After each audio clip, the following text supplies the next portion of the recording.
Assalamualaikum warahmatullahi wabarakatuh. Selamat siang pemirsa, bertemu lagi bersama saya Herawati Munte. Pemirsa, beberapa menit ke depan kami akan menyampaikan berita-berita terkini dari Kabupaten Kota Provinsi Sumatera Utara. Isu-isu nasional yang tren di tengah masyarakat masih dalam program 7 Inspirasi untuk Anak Negeri. Pemirsa, sidang ketiga kasus dugaan melawan hukum yang dilakukan KPK, Menkyu, dan BPN masih berlanjut. Kali ini RE Siahaan sebagai tergugat dimediasi dengan para pihak tergugat. Untuk kali ketiga, pihak tergugat keempat tidak menghadiri sidang. Pengadilan Negeri Pematang Siantar kembali menggelar sidang ketiga terkait dugaan melawan hukum yang dilakukan oleh KPK, Kemenkyu, Badan Pertanahan Nasional, dan pemenang lelang. Sidang dihadiri kuasa hukum penggugat serta kuasa hukum para tergugat. Hanya saja untuk ketiga kalinya tergugat 4, almarhum Esron Samosir selaku pemenang lelang melalui ahli waris Juliana Pardede sebagai pembeli tanah dan rumah mantan wali kota RE Siahaan di Jalan Sutomo, Kota Pematang Siantar, Sumatera Utara tidak hadir dalam persidangan. Namun sidang tetap dilanjutkan. Ketua Majelis Hakim dengan penentuan mediasi antara penggugat dan para tergugat. Kuasa hukum RE Siahaan, Daulat Siombing mengatakan, upaya mediasi dilakukan dalam jangka waktu 30 hari ke depan. Menurutnya, pihak penggugat dapat mengakomodir apa yang menjadi tawaran damai pihak tergugat dengan mempertimbangkan rasa keadilan dan kewajaran. Ya, Pak, bisa dijelaskan mengenai persidangan ini di tahap mediasi, apa tanggapan dari pengacara sendiri? Ya, mediasi ini sebenarnya SOP lain ya, yang harus dilalui pada setiap penyelesaian sengketa perdata. Ya. Kita akan dipandu oleh seorang mediator yang ditunjuk di dalam rapat konstituen untuk mencoba mencari upaya damai. Ya.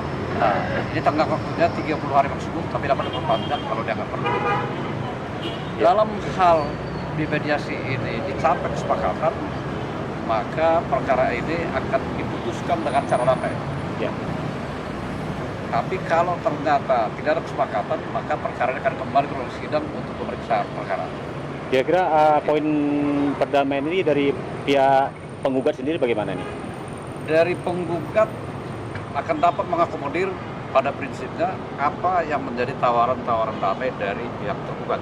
Ya. Tentu saja dengan mempertimbangkan rasa keadilan dan kewajaran bagi tuntutan kerugian yang sudah disampaikan oleh penggugat. Pak, Ya. sejauh ini kita optimis atau pesimis dengan tawaran? Tentu sangat optimis.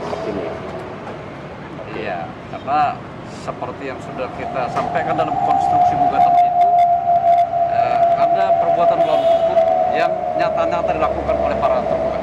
Oke. Senada dengan kuasa hukumnya, RE Siahaan selaku penggugat juga sepakat dengan dilakukannya mediasi antara pihaknya dengan para tergugat. Menurut saya semoga lancar dalam mediasi. Dan sebagaimana apa dikatakan tadi pengacara tadi, kita juga bisa mengakomodir sesuai dengan gugatan yang kita gugat dalam perkara ini. Artinya Bapak sepakat dengan kedua pengacara ini untuk melakukan mediasi? Sepanjang tidak merugikan, artinya adil dan patuh. Iya, oke. Terima kasih Pak. Rahmat Hasibuan selaku mediator Pengadilan Negeri Pematang Siantar mengatakan, mediasi ini merupakan bentuk penjelasan kewajiban penggugat dan tergugat untuk agenda sidang berikutnya. Selanjutnya kedua belah pihak akan memberikan resume atau tawaran dari kedua belah pihak, usulan perdamaian dari gugatan tersebut. Dan terkait ketidakhadiran tergugat 4, Rahmat mengatakan bahwa jika nanti penggugat tergugat pertama hingga ketiga telah mencapai kesepakatan, tergugat 4 masih sebagai pihak tergugat. Baik, sesuai dengan mediasi tadi, perkara nomor 73 tahun 2003, bahwasanya pihak-pihak yang hadir pada saat itu adalah termasuk prinsipal, yaitu penggugat dengan kuasanya, kemudian pihak dari KPK, KPKNL, dan BPN. Sedangkan untuk pihak tergugat 4, yaitu ahli waris daripada tergugat 4 itu tidak menghadiri juga, akan tetapi tetap kita lanjutkan mediasinya. Kemudian mediasi ini akan dilaksanakan selama 30 hari. Untuk agenda berikutnya adalah resume daripada para pihak yang dijadwalkan pada hari Rabu tanggal 27 September 2023. Itu. Bentuk mediasi tadi yang dilakukan apa saja itu, Pak? Apanya? Bentuk mediasi yang dilakukan itu apa saja? Baik, mediasinya itu masih sifat penjelasan-penjelasan kepada para pihak, apa-apa yang menjadi kewajiban pihak penggugat atau tergugat, apa-apa yang menjadi yang harus diserahkan oleh para pihak untuk agenda sidang berikutnya, yaitu resume tadi. Jadi belum pembahasan kepada pokok mediasinya, cuman hanya sekedar untuk menjelaskan apa-apa kewajiban. Contohnya, apabila para pihak tidak hadir, dianggap tidak beretikat baik. Apabila tidak bisa mengikuti mediasi berikutnya, silakan mengajukan alasan-alasan yang sah, yang sesuai yang ditentukan oleh Perma nomor 1 tahun 2016. Gitu. Pak, bisa lebih diperjelas mengenai tentang resume tadi? Baik, resume itu pada intinya adalah apa-apa yang ditawarkan oleh pihak penggugat dan penggugat dan tergugat, begitu ya. Contohnya, misalnya dalam perkara ini kan adanya pihak penggugat merasa ada hartanya yang dilelang oleh pihak tergugat, begitu ya. Bisa saja dia meminta haknya kembali di resume itu bukan dalam bentuk tanah atau bangunan, bisa saja dia meminta uang misalnya. Jadi fokusnya resume ini adalah dia menyampaikan usulan perdamaian apa-apa saja yang menyangkut daripada gugatan itu. Jadi bebas menuangkan apa yang mau disampaikan di situ sepanjang masih ranahnya daripada gugatan itu.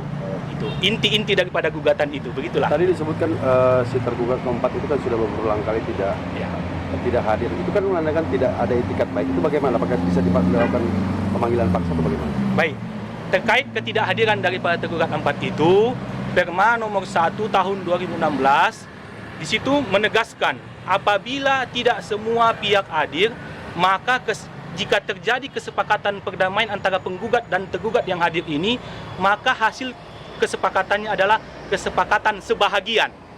Sedangkan untuk yang tidak hadir ini masih tetap masuk sebagai pihak yang tergugat. Jadi yang berhasil berdamai itu nanti adalah pihak sebagian yang menghadiri saja.